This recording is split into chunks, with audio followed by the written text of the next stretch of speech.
So today I've been wrapping up some of the wiring on my 79 Chevrolet.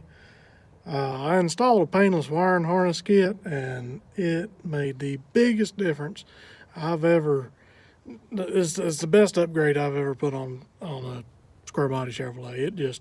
Everything works now and I'm really pleased about it, and this is going to be my review of it.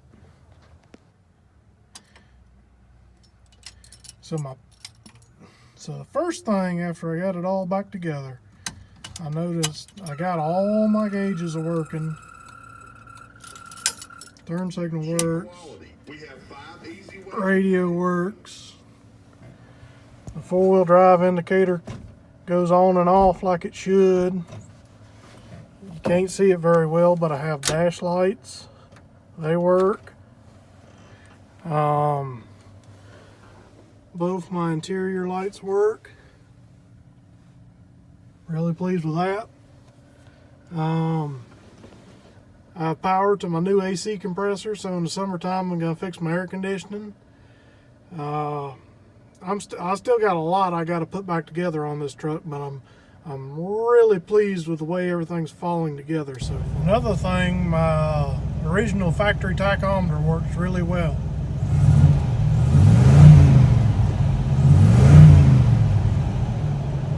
Doing something a little different with my dual tank setup.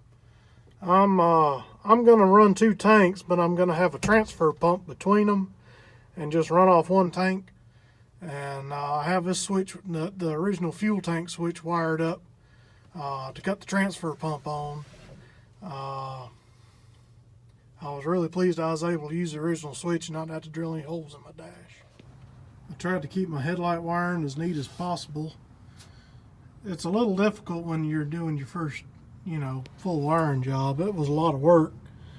But I wired all new wires on the engine, all new plug wires. It comes with a new bulkhead connector and fuse box. I had to reuse very few items, just a couple connectors. It really comes with everything you need.